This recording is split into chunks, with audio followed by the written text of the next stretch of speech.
നമ്മൾ കഴിഞ്ഞ ക്ലാസ്സിൽ യൂണിറ്റും അതിനെക്കുറിച്ചുള്ള കുറച്ച് കാര്യങ്ങൾ അതിൻ്റെ പ്രത്യേകതകളൊക്കെ പറഞ്ഞതാണ്.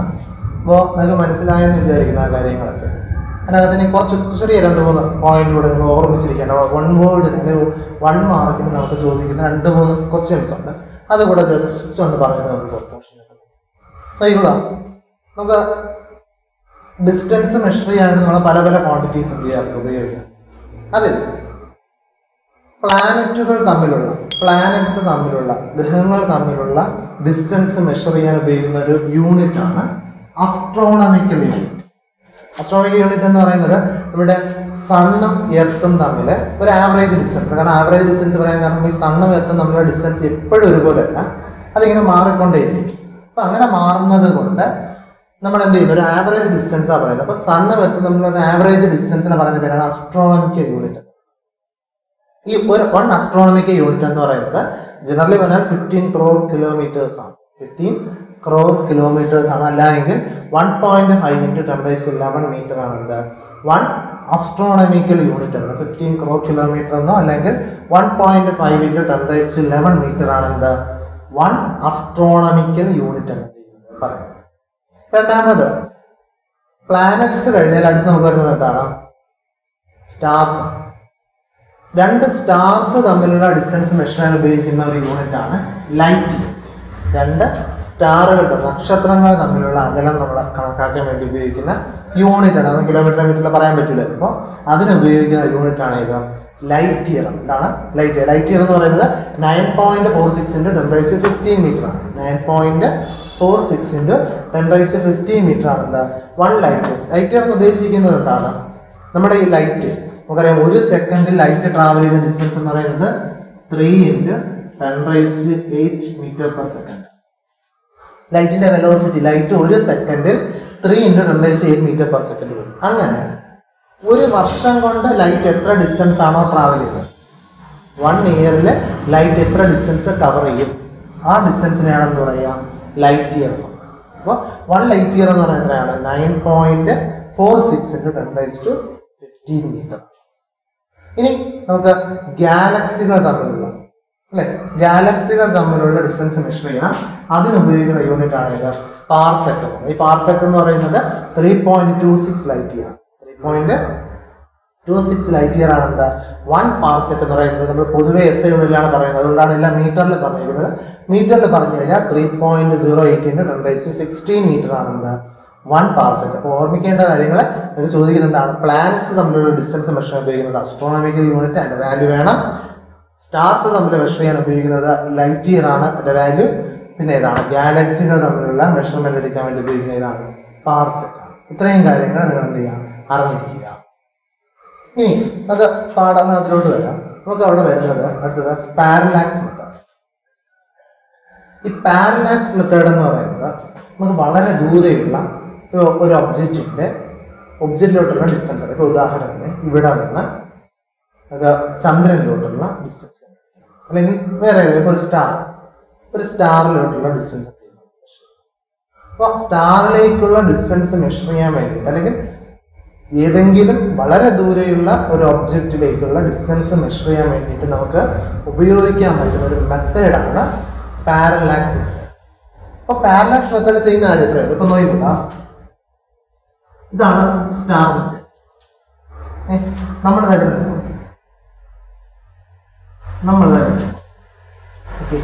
അപ്പൊ നമ്മൾ ഇവിടെ നിൽക്കുകയാണ്. ഇവിടെ നിൽക്കുന്ന ഒരാള് സ്റ്റാറിനെ നോക്കാം. സ്റ്റാറിനെ നോക്കുമ്പോൾ നമുക്കറിയാം ലൈറ്റ് സ്ട്രൈറ്റ് ആയിട്ടാണ് മൂവ് ചെയ്യുന്നത്. അപ്പോൾ നമുക്ക് കാണാം ഈ ഡിസ്റ്റൻസിനെ ഞാൻ R ഡിസ്റ്റൻസ് R ആണ്. അതായത് നമ്മുടെ ഇവിടെ നോക്കുന്ന ആളും സ്റ്റാറും തമ്മിലുള്ള ഡിസ്റ്റൻസ് ആണ്. ഇനി ഇവിടെ നിങ്ങൾ നോക്കിക്കൊണ്ടിരിക്കുന്ന ആള് ഇവിടെ നിന്ന് ഒരു പർട്ടിക്കുലർ ഡിസ്റ്റൻസ് ഇങ്ങോട്ട് നടന്നു വരും. ഇവിടെ നിന്ന് ഒരു D ഡിസ്റ്റൻസ് എന്ത് ചെയ്യുന്നു, അയാൾ നടന്നത് ഇവിടെ. ഇപ്പൊ അയാളുടെ പൊസിഷൻ തരും.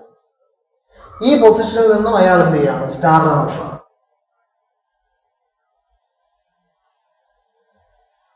അപ്പൊ 2 പൊസിഷനിൽ നിന്ന് എന്ത് ചെയ്യാണ്, അയാൾ ഈ സ്റ്റാറിനെ എന്ത് ചെയ്തു നോക്കി.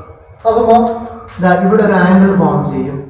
ഈ ആംഗിൾ മെഷർ ചെയ്യാൻ പറ്റും. ഇവിടെ നിന്ന് ഇങ്ങോട്ട് വരികയാണ്, ഇവിടുന്ന് എത്ര ആംഗിളാണ് എന്ത് ചെയ്തത്, ചരിഞ്ഞ് നിന്ന് എന്ത് ചെയ്യാൻ പറ്റും, മെഷർ ചെയ്യാൻ പറ്റും. അപ്പോൾ നോക്കിക്കൊള്ളുക, ഇവിടെ നമ്മൾ പറഞ്ഞത് ഇവിടെ സ്റ്റാറും ഇവിടെ നിന്ന് നോക്കുന്ന ഒബ്സർവറും തമ്മിലുള്ള ഡിസ്റ്റൻസ് ആറാണ്.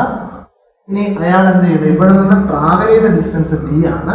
ആ സമയത്ത് ഇവിടെ ഫോം ചെയ്ത ആംഗിൾ എത്രയാണ്, തീറ്റ. അങ്ങനെയാണെങ്കിൽ ഒന്ന് ആലോചിക്കുക. നമ്മളിപ്പോൾ ഇങ്ങനെ വരച്ചത് ഇപ്പോൾ സ്ട്രൈറ്റ് ലൈൻ ആയിട്ടാണ് വരച്ചിരിക്കുന്നത്. ഇപ്പോൾ ഇത് ചെറിയൊരു കർവാണ്, ഇതെന്താണ്, ഒരു ചെറിയൊരു കർവാണ്.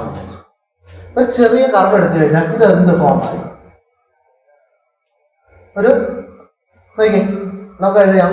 ഇതെന്ന് പറയുന്നത് angle equal to arc by radius നമ്മൾ പഠിച്ചിട്ടുണ്ട് അല്ലേ. ഒരു സെക്ടറിൽ എന്ത് ചെയ്യുന്നു, ആംഗിൾ എന്ന് പറയുന്നത് ആർക്ക് ഡിവൈഡഡ് ബൈ റേഡിയസ് ആണ്. ആംഗിൾ എന്ന് പറയുന്നത് എന്താണ്, ആർക്ക് ഡിവൈഡഡ് ബൈ റേഡിയസ്. അപ്പൊ ഞാൻ എഴുതുന്നത് തീറ്റ ഈക്വൽ ടു ആംഗിൾ അല്ലേ. ആർക്ക് എന്ന് പറയുന്നത് എന്താണ്, ഇവിടുന്ന് ആർക്ക് റേഡിയസ് എന്തായിരുന്നു, നമുക്ക് വേണ്ടത് എന്താണ്, റേഡിയസ് ആണ് കേട്ടോ, അല്ലെങ്കിൽ ആ ഡിസ്റ്റൻസ് ആയിരുന്നു. അപ്പൊ ആർ ഈക്വൽ ടു എന്തെഴുതാം, ഡി ഡിവൈഡഡ് ബൈ തീറ്റ. അപ്പോൾ ഈ ഡിസ്റ്റൻസ് നമുക്ക് അറിയാം, മെഷർ ചെയ്യാം. അതേപോലെ നമുക്ക് ആംഗിൾ എന്ത് ചെയ്യാൻ പറ്റും, മെഷർ ചെയ്യാൻ പറ്റുന്നുണ്ട്. അങ്ങനെയാണെങ്കിൽ ആറ് നമുക്ക് എന്ത് ചെയ്യാൻ പറ്റും, കണ്ടുപിടിക്കാൻ പറ്റും. ഇങ്ങനെ കണ്ടുപിടിക്കാൻ പറ്റുന്ന മെത്തേഡിനെ പറയുന്ന പേരാണ് ഇത് പാരലാക്സ് മെത്തേഡ്. എന്താ പറയുക, പാരലാക്സ് മെത്തേഡ്. അപ്പോൾ പാരലാക്സ് മെത്തേഡിൽ എന്ത് ചെയ്യും, വളരെ ദൂരെയുള്ള ഒരു ഒബ്ജക്റ്റിലുള്ള ഡിസ്റ്റൻസ് മെഷർ ചെയ്യാൻ ഉപയോഗിക്കുന്ന ഒരു മെത്തേഡാണ് ഇത് പാരലാക്സ് മെത്തേഡ്. പാരലാക്സ് മെത്തേഡ് ഇതുപോലെ നമുക്ക് എന്ത് ചെയ്യാം, ദൂരെയുള്ള ഒബ്ജക്റ്റിലേക്കുള്ള ഡിസ്റ്റൻസ് മാത്രമല്ല മെഷർ ചെയ്യാൻ പറ്റുന്നത്, നമുക്ക് രണ്ട് സ്റ്റാറുകൾ തമ്മിലുള്ള ഡിസ്റ്റൻസ് എന്ത് ചെയ്യാം, മെഷർ ചെയ്യാൻ പറ്റും കേട്ടോ. Angular method. അപ്പോൾ ആംഗുലാർ മെത്തേഡ് അനുസരിച്ച് പാരലാക്സ് മെത്തേഡ് ഉപയോഗിച്ച് നമുക്ക് എന്ത് ചെയ്യാം, ഇത് മെഷർ ചെയ്യാനായിട്ട് പറ്റും. അപ്പോൾ അവിടെ നമ്മൾ ചെയ്യുന്നത്, ഇവിടെ നമുക്ക് വരുന്നത്, ഇവിടെ നമ്മൾ എന്ത് ചെയ്തു, ദൂരെയുള്ള ഒരു സ്റ്റാറിന്റെ കാര്യം മാത്രമേ പറയുള്ളൂ. ഇവിടെ നമുക്ക് രണ്ട് നോക്കി, ദൂരെയുള്ള രണ്ട് സ്റ്റാർ, ഈ രണ്ട് സ്റ്റാർ നമ്മുടെ ഡിസ്റ്റൻസ് എന്ത് ചെയ്യില്ല, കണ്ടുപിടിച്ചു. പക്ഷെ ഇതിൽ ഒരു സ്റ്റാറിലേക്കുള്ള ദൂരം നമ്മൾ എന്ത് ചെയ്തു, കണ്ടുപിടിച്ച് വെച്ചു. ഈ ഡിസ്റ്റൻസ് നമുക്ക് 6 ഞാൻ ഇതായിട്ട് നിൽക്കാം. ഒബ്സർവർ ഇവിടെ നമുക്ക് ഒബ്സർവർ ആദ്യം ഈ സ്റ്റാർ, ഈ ഡിസ്റ്റൻസ് നമുക്ക് അറിയാം 6, നമ്മളിത് ഉപയോഗിച്ച് കണ്ടുപിടിച്ചു. ഇനി ഇവിടെ നമ്മൾ ഇതിനെ നോക്കിയല്ലോ, ഇനി അതേ ഇതിൽ നമ്മൾ ഒരു പർട്ടിക്കുലർ ആംഗിൾ തിരിഞ്ഞു, ഇവിടെ മാറുന്നില്ല, പൊസിഷൻ മാറുന്നില്ല. ഇവിടെ നിന്നുകൊണ്ട് തന്നെ നമുക്ക് എന്ത് ചെയ്യാം, ഈ സ്റ്റാറിനെ ഈ ഡിസ്റ്റൻസ് എന്ത് ചെയ്യാം, അങ്ങനെയാണ് എങ്കിൽ ഇവിടുത്തെ ആംഗിൾ നമുക്ക് തീറ്റ. അങ്ങനെയാണെങ്കിൽ നമ്മൾ ഇവിടെ കൊടുത്ത് അതേപോലെ ഫോർമാറ്റിന് കൊടുക്കുന്നു, angle equal to arc divide arc എന്താ എക്സ് എന്ന്. ഇവിടുത്തെ ഡിസ്റ്റൻസ് അറിയില്ല, ഞാൻ എക്സ് എന്ന് എടുക്കുകയാണ് കേട്ടോ. എക്സ് ഡിവൈഡഡ് ബൈ കണ്ടുപിടിക്കുന്ന എക്സ് അല്ലേ, എക്സ് ഈക്വൽ ടു. അപ്പോൾ നമുക്ക് ഈ ഡിസ്റ്റൻസ് ആംഗിളും അറിയാമെങ്കിൽ ഈ രണ്ട് സ്റ്റാർ അല്ലെങ്കിൽ ഈ രണ്ട് ഒബ്ജക്റ്റുകൾ തമ്മിലുള്ള ഡിസ്റ്റൻസ് എന്ത് ചെയ്യാൻ പറ്റും, മെഷർ ചെയ്യാനായിട്ട് സാധിക്കും. അപ്പോൾ വളരെ ദൂരെയുള്ള ഒബ്ജക്റ്റിലേക്കുള്ള ഡിസ്റ്റൻസ് അല്ലെങ്കിൽ അവ തമ്മിലുള്ള ഡിസ്റ്റൻസ് മെഷർ ഉപയോഗിക്കുന്ന മെത്തേഡാണ് പാരലാക്സ് മെത്തേഡ് അല്ലെങ്കിൽ ആംഗുലാർ മെത്തേഡ് പറയുന്നത്. ഇതെന്ത് ചെയ്യുക, അതിനോടൊപ്പം ഓർമ്മിച്ച് ചെയ്യും. ഇനി നമ്മൾ അടുത്തൊരു, ഇതിപ്പോൾ ഒരു ഇൻട്രൊഡക്ഷനും അതിൻ്റെ ഒരു ഫസ്റ്റ് പാർട്ടുമായിട്ട് കഴിയുമെന്ന് പറയാം. ഇനി നമ്മൾ അടുത്ത സെക്ഷനിലോട്ട് പോകും. അടുത്ത സെക്ഷൻ എന്ന് പറയുന്നത് ഡയമെൻഷണൽ അനാലിസിസ് ആണ്. ഡയമെൻഷണൽ അനാലിസിസ് നിങ്ങൾ ഇപ്പോൾ പറഞ്ഞതിൽ കുറേ കാര്യങ്ങൾ നിങ്ങൾ കേട്ടിട്ടുണ്ട്. പക്ഷേ ഈ ഡയമെൻഷണൽ അനാലിസിസിന്റെ പ്രത്യേകത എന്ന് പറയുന്നത്, ഡയമെൻഷണൽ അനാലിസിസ് നിങ്ങൾ എന്ത് ചെയ്തു കേട്ടിട്ട് ആദ്യമായിട്ട് പഠിക്കുന്ന ഒരു പോർഷനാണ് ഇത് ഡയമെൻഷണൽ അനാലിസിസ്. ഡയമെൻഷണൽ അനാലിസിസ് ഒരു വലിയ കാര്യമൊന്നുമില്ല. നമ്മൾ പൊതുവെ നമ്മൾ പറഞ്ഞു നമ്മളുടെ SI ക്വാണ്ടിറ്റി അല്ലെങ്കിൽ SI യൂണിറ്റിന്റെ പ്രത്യേകതയിൽ പറഞ്ഞതാണ് എന്താണ്, കോഹറന്റ് ആണ്. കോഹറന്റ് എന്ന് പറഞ്ഞാൽ അതെന്ത് ചെയ്യും, അതിന്റെ പ്രോഡക്റ്റ് ആയിട്ടോ കോഷ്യന്റ് ആയിട്ടോ നമുക്ക് എന്ത് ചെയ്യാം, ബാക്കി എല്ലാ യൂണിറ്റിനെയും എന്ത് ചെയ്യാൻ പറ്റും, റെപ്രസെന്റ് ചെയ്യാൻ പറ്റും അല്ലേ. അപ്പോൾ SI യൂണിറ്റ് ഉപയോഗിച്ച് അല്ലെങ്കിൽ SIയിലുള്ള ക്വാണ്ടിറ്റീസ് യൂസ് ചെയ്ത് നമുക്ക് വേറെ ഏത് ക്വാണ്ടിറ്റി വേണമെങ്കിലും എന്ത് ചെയ്യാം, റെപ്രസെന്റ് ചെയ്യാം. അങ്ങനെ റെപ്രസെന്റ് ചെയ്യുന്ന ഒരു ക്വാണ്ടിറ്റിയെ നമ്മുടെ SI ക്വാണ്ടിറ്റീസ് ഉപയോഗിച്ച് സിസ്റ്റം ഓഫ് ഇന്റർനാഷണൽ എന്ന ക്വാണ്ടിറ്റീസിന്റെ പവറായിട്ട് അതിന്റെ പവറുകളായിട്ട് റെപ്രസെന്റ് ചെയ്യുന്ന ഒരു മെത്തേഡാണ് ഇത് ഡയമെൻഷണൽ അനാലിസിസ്. അങ്ങനെ പറഞ്ഞത് ഡയമെൻഷണൽ അനാലിസിസ് എന്ന് പറയുന്നത് എന്താണ്, നമ്മളൊരു ക്വാണ്ടിറ്റി എടുക്കുമ്പോൾ ആ ക്വാണ്ടിറ്റിയെ എന്ത് ചെയ്യണം, നമുക്കറിയാവുന്ന ബേസിക് ഫണ്ടമെന്റൽ ക്വാണ്ടിറ്റീസിനെ ഉപയോഗിച്ചിട്ട് അതിന്റെ പവറായിട്ട് ഫണ്ടമെന്റൽ ക്വാണ്ടിറ്റീസിന്റെ പവറായിട്ട് നമ്മൾ എന്ത് ചെയ്യുന്നു, നമ്മൾ തന്നിരിക്കുന്ന ക്വാണ്ടിറ്റിയെ റെപ്രസെന്റ് ചെയ്യുന്ന ഒരു മെത്തേഡാണ് ഡയമെൻഷണൽ അനാലിസിസ്. ഉദാഹരണം പറഞ്ഞാൽ നമ്മൾ ഏരിയ കണ്ടുപിടിക്കേണ്ട ഫോർമുല നമുക്കറിയാം, ലെങ്ത് ഇൻറ്റു ബ്രെഡ്ത്ത്. ഈ ലെങ്ത്തിന്റെ ബ്രെഡ്ത്ത് ആണല്ലോ. ഇത് ലെങ്ത് എന്ന് പറയുന്നതിന്റെ ഫണ്ടമെന്റൽ ക്വാണ്ടിറ്റി ലെങ്ത് തന്നെയാണ്. ബ്രെഡ്ത്ത് എന്ന് പറയുന്നത് എന്ത് തന്നെയാണ്? ലെങ്ത് തന്നെയാണ്. അപ്പൊ നമുക്ക് ഇവിടെ എഴുതുന്നത് ഇങ്ങനെയാണ്. നമ്മുടെ ഡയമെൻഷണൽ ഫോർമുല എഴുതുന്നത് ഒരു സ്ക്വയർ ബ്രാക്കറ്റിനകത്താണ് എഴുതുന്നത്. സോ ജനറലി തുടങ്ങുന്ന മാസിൽ നിന്നും തുടങ്ങും. എം മാസമായിട്ട് ബന്ധമുണ്ട് ഇല്ല. അപ്പൊ എം റൈസ് ടു. അടുത്ത ലെങ്ത് എങ്ങനെയാ വരുന്നത്? 2 ഡയമെൻഷൻ. ഇതിന്റെ ലെങ്ത്തിന്റെ ഡയമെൻഷനും എൽ തന്നെയാണ്, ബ്രെഡ്ത്തിന്റെ ഡയമെൻഷനും എന്ത് തന്നെയാണ്? എൽ തന്നെയാണ്. അപ്പൊ നമുക്ക് പറയുന്നത് എൽ ഇൻറ്റു എൽ അല്ലെ, ലെങ്ത് ഇൻറ്റു ലെങ്ത്. അപ്പൊ അങ്ങനെ എഴുതാം എൽ സ്ക്വയർ. പിന്നെ ടൈമോട് ബന്ധമാണ് ഇല്ല, ടൈമിന്റെ ടൈം ഒന്നും വരുന്നില്ല. അപ്പോ സ്ക്വയർ ബ്രാക്കറ്റ്. സിമ്പിൾ ആയിട്ട് നമുക്ക് വേണമെങ്കിൽ ഇങ്ങനെ എഴുതാം. എന്താണ്? എൽ സ്ക്വയർ എന്ന് വേണമെങ്കിലും എന്ത് ചെയ്യാം എഴുതാം. അപ്പോൾ ഏരിയയുടെ ഡയമെൻഷൻ ചോദിച്ചു കഴിഞ്ഞാൽ എന്താണ്? എൽ സ്ക്വയർ ആണ്. കറക്റ്റ് എഴുതുന്നത് ഇങ്ങനെയാണെങ്കിൽ നമുക്ക് എന്ത് ചെയ്യും? സാധാരണ പുസ്തകത്തിൽ അല്ലെങ്കിൽ നിങ്ങൾ പ്രോബ്ലം ചെയ്യുമ്പോൾ ഈ എൽ സ്ക്വയർ മാത്രം എന്ത് ചെയ്യാൻ മതി? സിമ്പിൾ ആയിട്ട് നമുക്ക് ഇങ്ങനെ എഴുതുന്നതായിരിക്കും നല്ലത്. അപ്പോൾ എൽ സ്ക്വയർ. അപ്പോൾ ഏരിയയുടെ ഡയമെൻഷൻ എന്ന് പറയുന്നത് എന്താണ്? എൽ സ്ക്വയർ ആണ്. ഇതുപോലെ കാരണം പറയാം. ഇപ്പോൾ വോളിയം വരുമ്പോൾ length into breadth into height ഇല്ലേ? അവിടെ നമുക്ക് മാസിന്റെ ടേം ഉണ്ടാവും ഇല്ല. ഇതുപോലെ എഴുതി കഴിഞ്ഞാൽ മാസിന്റെ ടേം 0 ആണ്, ലെങ്ത്തിന്റെ ടേം എത്രയുണ്ട്? 1, 2, 3. ടൈമിന്റെ ടേം ഏതുണ്ടാവും? ഇല്ല. ജനറലി എന്ത് എഴുതാം? L Q. ഡെൻസിറ്റി എഴുതിയ ഡെൻസിറ്റിയുടെ ഇക്വേഷൻ എന്താ? Mass divided by volume. മാസിന്റെ ഡയമെൻഷൻ എം, വോളിയത്തിന്റെ ഡയമെൻഷൻ ഡിവൈഡഡ് ബൈ ആണ് കേട്ടോ. ഡിവൈഡഡ് ബൈ എന്ത് വരുന്നു? വോളിയത്തിന്റെ ഡയമെൻഷൻ എന്താണ്? നമ്മളിപ്പോൾ എഴുതി വെച്ചിട്ടുണ്ട് എൽ ക്യൂബ്. നമ്മൾ ഇങ്ങനെ എഴുതാറില്ല, ഡിനോമിനേറ്റർ എഴുതാറില്ല. ഇതിനെ എന്ത് ചെയ്യണം? ന്യൂമറേറ്റർ കൊണ്ടുവരണം. അപ്പൊ ഞാൻ ഇങ്ങനെ എഴുതുന്നു, M L raise to L. ഇവിടെ എൽ ക്യൂബ് അല്ലേ വരുന്നത്? +3 അല്ലേ വരുന്നത്? അത് ന്യൂമറേറ്ററിൽ വരുമ്പോൾ എന്ത് വരും? ഇക്വേഷൻ ഇങ്ങനെയാണ്. എന്താ ഡയമെൻഷൻ ഫോർമുല എന്താണ്? M L raise to minus. വേണമെങ്കിൽ ടി കൊടുത്തു കഴിഞ്ഞാൽ ടി റൈസ് ടു 0 വരും. അപ്പൊ M L raise to -3 T raise to 0. അതാണ് എന്താ? ഡെൻസിറ്റി. ഫോഴ്സ് ആക്സിലറേഷൻ എന്ന് പറഞ്ഞാൽ എന്താ? വെലോസിറ്റി പറഞ്ഞാൽ വെലോസിറ്റി പഠിച്ചിട്ടുണ്ട്. വെലോസിറ്റി എന്ന് പറഞ്ഞാൽ എന്താണ്? ഡിസ്പ്ലേസ്മെന്റ് ബൈ ടൈം അല്ലേ? Displacement divided by time. Displacement എന്ന് പറഞ്ഞാൽ ലെങ്ത് ആണ്. അപ്പോൾ എൽ ഡിവൈഡഡ് ബൈ ടൈം. എന്താ ടൈമിന്റെ ഡയമെൻഷൻ ഫോർമുല? എന്താ?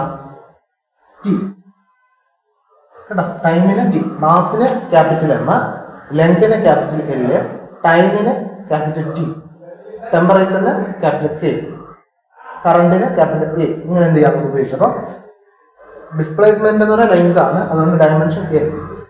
ടൈമിന്റെ ഡയമെൻഷൻ ടി ആണ്. ഇതുപോലെ എഴുതുന്നല്ല, നമ്മൾ എന്ത് ചെയ്യും? എൽ ടി എന്ത് ചെയ്യണം? ന്യൂമറേറ്റർ കൊണ്ടുവരും. ഇവിടെ ടി റൈസ് ഇവിടെ 1 ആവുന്നത് അല്ലേ? T raise to 1. അത് മുകളിൽ പോകുമ്പോൾ T raise to minus. Acceleration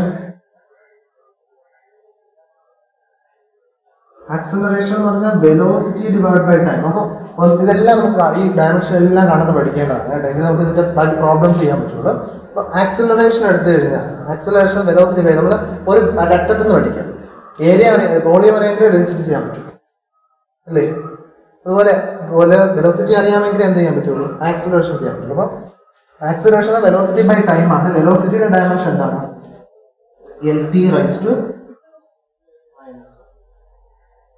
അല്ലേ? ഡിവൈഡഡ് ബൈ ടൈമിൻ്റെത് ടി. അപ്പോൾ ഈ ടി കൂടെ മുകളിൽ വരുമ്പോൾ ഇവിടെ ടി റൈസ് മൈനസ് ഉണ്ട്. ഈ ടി കൂടെ മുകളിൽ വരുമ്പോൾ ടി റൈസ് ഉണ്ടാവും -2. ടി റൈസ് ടു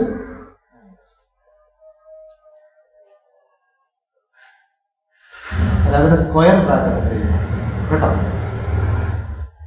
അപ്പോൾ ഇവിടുത്തെ ഡയമെൻഷൻ എന്താണ്? L T raise to -2. ഇനി ഫോഴ്സ് എഴുതിക്കുക. ഫോഴ്സ് എഫ്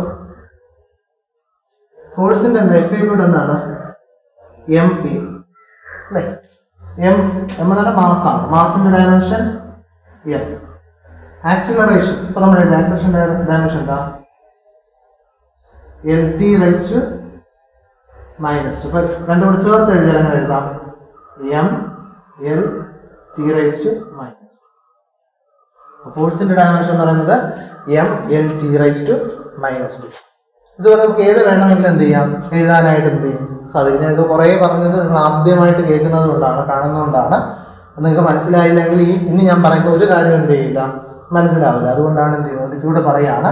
ഒരു ഡയമെൻഷൻ എന്ന് പറഞ്ഞു കഴിഞ്ഞാൽ നമ്മൾ എടുക്കുന്ന ഒരു ക്വാണ്ടിറ്റിയെ നമ്മുടെ ബേസിക് ക്വാണ്ടിറ്റി അതായത് ഫണ്ടമെന്റൽ ക്വാണ്ടിറ്റീസിന്റെ പവറുകളായിട്ട് എന്ത് ചെയ്യുന്നു റെപ്രസെന്റ് ചെയ്യുന്ന മെത്തേഡാണ് ഡയമെൻഷൻ അനാലിസിസ് എന്ന് പറയുന്നത്. ഇവിടെ നമ്മൾ ഏരിയ എടുക്കാം. അപ്പോൾ ഏരിയ എടുക്കുമ്പോൾ ഏരിയ എന്ന് പറഞ്ഞാൽ ലെങ്ത് ഇൻറ്റു ബ്രെഡ്ത്ത് ആണ്. ഇവിടെ നമുക്ക് എന്ത് ചെയ്യുന്നു ലെങ്ത് എന്ന് പറയുന്നതിന്റെ ഡയമെൻഷൻ എൽ ആണ്, ബ്രെഡ്ത്ത് എന്ന് പറയുന്നത് ഒരു ലെങ്ത് ആണ്. അപ്പം എൽ ഇൻറ്റു എൽ ആണല്ലോ എന്നത് എൽ സ്ക്വയർ. ഇത് എഴുതിയാലും കുഴപ്പമില്ല, ഇത് എഴുതിയാലും മതി. L square. വോളിയം എടുക്കുന്നു. വോളിയം എന്ന് പറയുമ്പോൾ ലെങ്തിന്റെ ബ്രെഡ്ത്തിന്റെ ഹൈറ്റ്. ഡയമെൻഷൻ ലെങ്തിന്റെ ഡയമെൻഷൻ എല്ലാണ്, ബ്രെഡ്ത്തിന്റെ ഡയമെൻഷൻ എല്ലാണ്, ഹൈറ്റിന്റെ ഡയമെൻഷൻ അപ്പോൾ എല്ലിന്റെ എല്ലിന്റെയും. ഡെൻസിറ്റി മാസ് ബൈ വോളിയം, മാസിന്റെ ഡയമെൻഷൻ വോളിയത്തിന്റെ ഡയമെൻഷൻ നമ്മൾ കണ്ടുപിടിച്ചു എൽ ക്യൂബ് കേട്ടോ. അപ്പോൾ അതറിയാമെങ്കിൽ നമുക്ക് എളുപ്പത്തിൽ എഴുതാം. അല്ലെങ്കിൽ വീണ്ടും വോളിയത്തിന് എന്ത് ചെയ്യുക ഇക്വേഷൻ ഉണ്ടെങ്കിൽ അത് കൊടുക്കുക ലെങ്തിന്റെ ബ്രെഡ്ത്തിന്റെ ഹൈറ്റ് കൊടുത്ത് വീണ്ടും എൽ ക്യൂബ് എന്ന് എന്ത് ചെയ്യുക ഈ L cube M divide by L cube എന്ന് പറഞ്ഞു. ഇവിടെ എന്ത് ചെയ്യും ക്യൂബിനെ മുകളിൽ എടുക്കുമ്പോൾ L raise to minus. Velocity വരുമ്പോൾ ഡിസ്പ്ലേസ്മെന്റ് ബൈ ടൈം. വെലോസിറ്റി മാത്രമല്ല സ്പീഡ് അങ്ങനെയാണ് ഡിസ്റ്റൻസ് ബൈ ടൈം. അപ്പോൾ ഇവിടെ ഡിസ്റ്റൻസ് എന്ന് പറഞ്ഞാൽ ലെങ്താണ് എല്ല്, ടൈമിന്റെ ഡയമെൻഷൻ ടി. ടി മുകളിൽ വരുമ്പോൾ T raise to minus T raise to minus. Acceleration വരുമ്പോൾ വെലോസിറ്റി ബൈ ടൈം ആണ്. വെലോസിറ്റി ഡയമെൻഷൻ നമ്മൾ എഴുതി L T raise to minus divided by ടൈമിന്റെ ഡയമെൻഷൻ എന്ത് തന്നെയാണ് ടി തന്നെയാണ്. ആ ടി എന്ത് ചെയ്യുന്നത് ന്യൂമറേറ്ററിൽ വരുമ്പോൾ T raise to minus one വീണ്ടും വരും. T raise minus one into T raise to minus one T raise to minus two ആയിട്ട് മാറും. ഫോഴ്സ് ആകുമ്പോൾ F equal to M A ആണ്. മാസിൻ്റെത് എം, ആക്സിലറേഷൻ്റെത് L T raise to minus two M L T raise to minus two. ഇങ്ങനെയാണെങ്കിൽ ഒന്നുകൂടെ last ഒരു pressure. Pressure പറഞ്ഞാൽ പ്രഷറിന്റെ ഫോർമുല എന്താ പി ഈക്വൽ ടു പ്രഷറിന്റെ formula force divided by area. പ്രഷറിന്റെ ഫോർമുല എന്താണ് ഫോഴ്സ് ഡിവൈഡഡ് ബൈ ഏരിയ. ഫോഴ്സിന്റെ ഡയമെൻഷൻ നമ്മൾ എഴുതിയതാണ് M L T raise to minus two divided by ഏരിയയുടെ ഡയമെൻഷൻ എന്താ ഏരിയയുടെ ഡയമെൻഷൻ എന്താണ് എൽ സ്ക്വയർ. എൽ സ്ക്വയർ നോക്കി ഇവിടെ മുകളിലൊരു എല്ലുണ്ട്, താഴെ ഒരു എല്ലുണ്ട്. ഓരോ എല്ല് എന്ത് ചെയ്യും ക്യാൻസൽ ചെയ്തു. മിച്ചം ഇവിടെ എല്ലുണ്ടല്ലോ, ഈ എല്ലിന് മുകളിൽ വരുമ്പോൾ എൽ റൈസ് ടു മൈനസ് ഒന്നായിട്ട് വരും. ഡിനോമിനേറ്റർ എല്ലുണ്ട്, ഓരോ എല്ലാണ് എന്ത് ചെയ്ത് ക്യാൻസൽ ചെയ്ത് പോയത്. ഡിനോമിനേറ്ററിലുള്ള ഈ എല്ല് ന്യൂമറേറ്ററിൽ വരുമ്പോൾ എൽ റൈസ് ടു മൈനസ്. അപ്പോൾ ഞാൻ എഴുതാണ് എമ്മിന് മാറ്റമൊന്നുണ്ടായിരുന്നു, എം അവിടെ ഉണ്ട്. ഇവിടുന്ന് ഒരു എല്ല് ക്യാൻസൽ ചെയ്ത് ഒരു എല്ലുണ്ട്, അത് മുകളിൽ വരുമ്പോൾ L raise to minus. T ഇവിടെ മിച്ചമുള്ളത് ടി റൈസ് ടു മൈനസ്. അപ്പോൾ പ്രഷറിന്റെ dimension formula M L raise to minus one T raise to minus two. ഇങ്ങനെ നമുക്ക് എന്ത് ചെയ്യാൻ പറ്റും ഏതൊരു ക്വാണ്ടിറ്റിയെയും ഇതുപോലെ എന്ത് ചെയ്യാൻ റെപ്രസെന്റ് ചെയ്യാൻ പറ്റും. ഇങ്ങനെ എഴുതുന്നതിനാണ് എന്ത് പറയുക ഡയമെൻഷണൽ അനാലിസിസ്.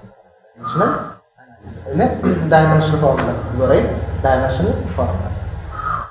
അപ്പോൾ ഇത് നിങ്ങൾക്ക് എന്ത് ചെയ്തു വളരെ വ്യക്തമായിട്ട് മനസ്സിലായെന്ന് വിചാരിക്കുന്നു. നിങ്ങൾക്ക് ഇത് മനസ്സിലായതിനു ശേഷം മാത്രമേ ഇനിയുള്ള പാഠഭാഗങ്ങളിലോട്ട് എന്ത് ചെയ്യാൻ പറ്റുള്ളൂ കടക്കാൻ പറ്റുള്ളൂ. ഇത്രയും മനസ്സിലാക്കിയതിനു ശേഷം മാത്രം ബാക്കിയുള്ളത് എന്ത് ചെയ്യാം പഠിക്കുക. ഇല്ല എങ്കിൽ നന്നായിട്ട് ആർക്കെങ്കിലും ചോദിക്കുക, അല്ലെങ്കിൽ എന്ത് ചെയ്യാം ഇവിടെ തന്നെ എന്ത് ചെയ്യാം ഡൗട്ടുള്ളത് ചോദിച്ച് മനസ്സിലാക്കിയതിന് ശേഷം ഇനിയുള്ള കാര്യങ്ങളിലോട്ട് എന്ത് ചെയ്യാം. അപ്പോൾ ഇനി നമുക്ക് അടുത്ത് പഠിക്കാനുള്ളത് ഇതിലൊരു പ്രിൻസിപ്പിൾ ഉണ്ട്. ഡയമെൻഷൻ ഉപയോഗിച്ച് നമ്മൾ എന്ത് ചെയ്യുന്ന ഒരു പ്രിൻസിപ്പിൾ ഉണ്ട്. ആ പ്രിൻസിപ്പിളും അതിന്റെ യൂസസും ഒക്കെയാണ് എന്ത് ചെയ്യുന്നത് പറയാനായിട്ട്. ഇനി അടുത്ത് പറയേണ്ടത് principle of homogeneity. Principle of homogeneity. Principle of homogeneity എന്ന് പറയുന്നത് നമ്മളൊരു ഇക്വേഷൻ എഴുതുന്നു. ഏതൊരു ഇക്വേഷൻ എഴുതുന്നു? ഇപ്പൊ നിങ്ങൾക്ക് അറിയാവുന്ന ഒരു ഇക്വേഷൻ എഴുതുന്നു. എഫ് ഈക്വൽ അതൊരു ഇക്വേഷനാണ്. അല്ലെങ്കിൽ നമുക്കറിയാവുന്ന വേറൊരു equation S equal to U T plus ഇങ്ങനെയുള്ള ഏതൊരു ഇക്വേഷൻ വേണമെങ്കിൽ നമുക്ക് പ്രിൻസിപ്പിൾ ഓഫ് ഹോമോജിനിറ്റി പറയുന്നത് നമ്മളിങ്ങനെ ഒരു ഇക്വേഷൻ എഴുതുമ്പോൾ ഈ ഇക്വേഷനകത്ത് കുറേ ടേംസ് ഉണ്ട്. ടേംസ് എന്ന് പറയുന്നത് ഒരുമിച്ച് വരുന്നതാണ് കേട്ടോ. ഇപ്പോൾ ഉദാഹരണത്തിന് എഫ് എന്ന് പറയുന്നത് ഒരു ടേമാണ്, എം എ എന്ന് പറയുന്നത് ഒറ്റ ടേം. ഇതൊരു ടേം, ഇത് മൊത്തത്തിലൊരു term. S equal to U T plus half A T square എന്ന് പറയുന്നതിൽ എസ് എന്ന് പറയുന്നത് ഒരു ടേമാണ്, യു ടി എന്ന് പറയുന്ന വേറൊരു ടേമാണ്, ഹാഫ് എ ടി സ്ക്വയർ എന്ന് പറയുന്നത് വേറൊരു ടേമാണ്. ഇവിടെ 3 ടേം ഉണ്ട്, ഇവിടെ എത്രയാണ്? 2 ടേം ഉണ്ട്. അപ്പോൾ നമ്മളൊരു ഇക്വേഷൻ എടുക്കുമ്പോൾ ആ ഇക്വേഷനിൽ എത്ര ടേം ഉണ്ടായിരുന്നാലും ആ ടേമിൻ്റെ എല്ലാം ഡയമെൻഷൻ എന്ന് പറയുന്നത് സെയിം ആണ്. അതായത് ഒരു ഇക്വേഷൻ എഴുതുമ്പോൾ ഇക്വേഷൻ്റെ ലെഫ്റ്റ് ഹാൻഡ് സൈഡും ഉണ്ട്, റൈറ്റ് ഹാൻഡ് സൈഡും. ലെഫ്റ്റ് ഹാൻഡ് സൈഡിലുള്ളതും റൈറ്റ് ഹാൻഡ് സൈഡിലുള്ളതുമായിട്ടുള്ള എല്ലാ ടേംസിൻ്റെയും ഡയമെൻഷൻസ് എന്തായിരിക്കണം? ഈക്വൽ ആയിരിക്കണം, അല്ലെങ്കിൽ സിമിലർ ആയിരിക്കണം. ഇതാണെന്ന് പറയാം പ്രിൻസിപ്പിൾ ഓഫ് ഹോമോജിനിറ്റി. അങ്ങനെയാണെങ്കിൽ മാത്രമേ ആ ഇക്വേഷൻ എന്താവുള്ളൂ? കറക്റ്റ് ആവും. അപ്പോൾ ഒരു ഇക്വേഷൻ കറക്റ്റ് ആവണമെങ്കിൽ, അല്ലെങ്കിൽ ഒരു ഇക്വേഷൻ എന്ത് ചെയ്യുന്നു ശരിയായിട്ട് വരണമെങ്കിൽ ആ ഇക്വേഷൻ്റെ എല്ലാ ടേംസും, ആ ടേംസ് എവിടെ ആവണം? 2 സൈഡിലും വരുന്നത്, 2 സൈഡിലും വരുന്ന, ബോത്ത് സൈഡിൽ വരുന്ന എന്താണ് എല്ലാ ടേംസും എന്താവണം? ടേംസിൻ്റെയും ഡയമെൻഷൻസ് ഈക്വൽ ആയാൽ മാത്രമേ ആ ഇക്വേഷൻ എന്തായിരിക്കുള്ളൂ? കറക്റ്റ് ആയിരിക്കും. ഇതിനെയാണ് എന്ത് പറയാം? Principle of homogeneity. എന്താ പറയാ? Principle of homogeneity. അപ്പോൾ ഈ പ്രിൻസിപ്പിൾ ഓഫ് ഹോമോജിനിറ്റി ഉപയോഗിച്ച് നമുക്ക് 3 യൂസസ് ആണ് വരുന്നത്. ഇതിൽ നമുക്ക് ഒന്നാമത്തെ യൂസ് എന്ന് പറയുന്നത്, നമുക്ക് ഇക്വേഷൻ തന്നു കഴിഞ്ഞാൽ ആ ഇക്വേഷൻ കറക്റ്റ് ആണോ അല്ലയോ എന്ന് ചെക്ക് ചെയ്യാം. എങ്ങനെയാ? പ്രിൻസിപ്പിൾ ഓഫ് ഹോമോജിനിറ്റി പറയുന്നത് ഒരു ഇക്വേഷന്റെ 2 സൈഡും വരുന്ന എല്ലാ ടേംസിന്റെയും ഡയമെൻഷൻസ് എന്തായിരിക്കണം? ഈക്വൽ ആയി. അപ്പോൾ നമ്മുടെ അങ്ങനെ ഈക്വൽ ആണോ എന്ന് എന്ത് ചെയ്താൽ മതി? ചെക്ക് ചെയ്ത് നോക്കിയാൽ മതി. അങ്ങനെ ചെക്ക് ചെയ്ത് കഴിഞ്ഞാൽ ഈക്വൽ ആയിട്ട് കിട്ടിക്കഴിഞ്ഞാൽ നമ്മൾ എഴുതിയിരിക്കുന്ന ഇക്വേഷൻ എന്തായിരിക്കും? കറക്റ്റ് ആയിരിക്കും, അല്ല എങ്കിൽ തെറ്റായിരിക്കും. ഇപ്പോൾ ഉദാഹരണത്തിന് ഞാൻ എസിനൊക്കെ വേണ്ടിയിട്ട് S equal to U T plus half A T square മാത്രം ഒന്ന് ചെയ്യുകയാണ് കേട്ടോ, കൂടുതൽ ചെയ്യുന്നില്ല. S equal to U T plus half A T square മാത്രം എന്ത് ചെയ്യാം? നമുക്ക് ഇതിനകത്ത് ചെയ്ത് നോക്കാം. അപ്പോൾ പറയാൻ നോക്കി, S equal to U T plus half A T square അല്ലേ? ഇത് നമുക്ക് കറക്റ്റ് ആണോ അല്ലേ നോക്കിക്കൊള്ളുക. പലതിനും ഒന്നെങ്കിൽ നമുക്ക് എൽ എച്ച് എസ് മാത്രം ചെയ്തിട്ട് ആർ എച്ച് എസ് കണ്ടുപിടിച്ച് 2 കൂടെ ഈക്വൽ ആണ് നോക്കാം. ഇവിടെ ഞാൻ ഒരുമിച്ച് നോക്കുകയാണ്. ഇവിടെ എൽ എച്ച് എസ് വരുന്നത് എന്താ? എൽ എച്ച് എസ് എന്താ? ഡിസ്പ്ലേസ്മെന്റ് ആണ് അല്ലേ? Displacement dimension. ഡിസ്പ്ലേസ്മെന്റ് എന്ന് പറഞ്ഞാൽ ലെങ്ത് അല്ലേ? ലെങ്തിന്റെ ഡയമെൻഷൻ എന്താ? ഈക്വൽ. യു ടി, യു എന്ന് പറയുന്നത് എന്താണ്? വെലോസിറ്റി ആണ്. യു എന്ന് പറയുന്നത് എന്താണ്? വെലോസിറ്റി, ഇനിഷ്യൽ വെലോസിറ്റി ആണ് യു എന്ന് പറയുന്നത്. വെലോസിറ്റിയുടെ ഡയമെൻഷൻ നമ്മൾ തൊട്ട് മുമ്പായിട്ട് പഠിച്ചു. എന്താണ്? t⁻⁻1 അല്ലേ? അപ്പൊ അത് പഠിച്ചാലേ നമുക്ക് എന്ത് ചെയ്യാൻ പറ്റുള്ളൂ, ഇത് ചെയ്യാൻ പറ്റും. അതാണ് എൻ്റെ പ്രത്യേകത. ഇൻറ്റു ടി, ടൈമിന്റെ ഡയമെൻഷൻ എന്താണ്?